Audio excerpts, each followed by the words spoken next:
costing us between $15 and $20 million an hour, and putting 800,000 government workers on leave or without pay. Our current government shutdown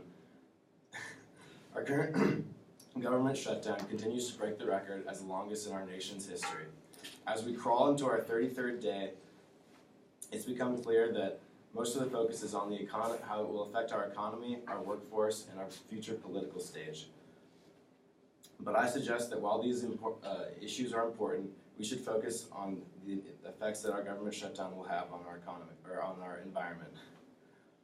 A lack of staffing and closures of various departments will disrupt data collection, endanger ecosystems, and will put our water supply and air supply at risk of further contamination. This government shutdown has grown to a serious environmental issue, and it will impact our country for years to come.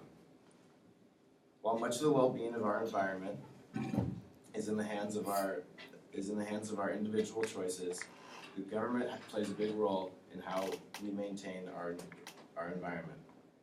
The National Parks Maintenance Service is responsible for preserving parks, ensuring that visitors have a good experience. With nearly 80% of the NPM on leave, it hasn't been able to prevent the influx of garbage brought in by new visitors. In Joshua Tree last Wednesday, the toilet pots overflowed and sewage was reportedly found on sidewalks and in open areas. This, coupled with nobody present to protect the boundaries of the trails, means that people are open to walk on delicate ecosystems and damage them.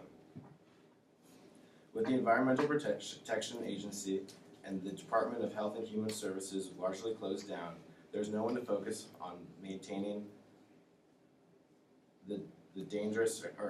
on monitoring the dangerous pollutants that are entering our atmosphere.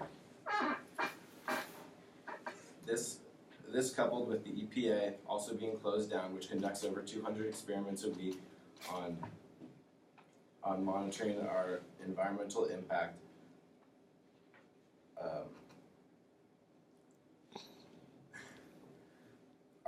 are largely out the window. Due to the growing threat of climate change, many government agencies are focusing on doing reports and studies that can help us gather information and garner change. The Shenandoah National Park is in the middle of conducting a 40-year-long experiment recording the impacts of acid rain pollution. But due to the government shutdown,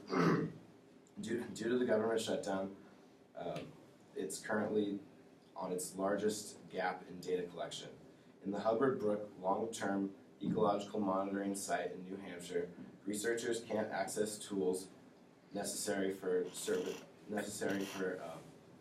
data collection because their equipment is locked in the Forest Service garage, which is owned by the government.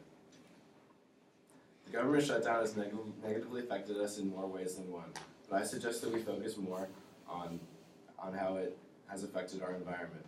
National parks are facing years of damage. The lack of monitoring toxic chemicals in our environment leaves us at risk for mass contamination, and the extended length of the government shutdown will continue to damage progress done in studies on our environment. While there is no clear solution, the best we can hope for is that our government will come to an agreement and bring this shutdown to an end so that we can continue to catch up on our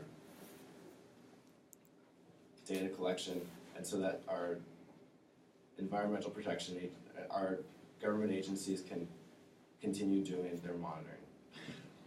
Thank you.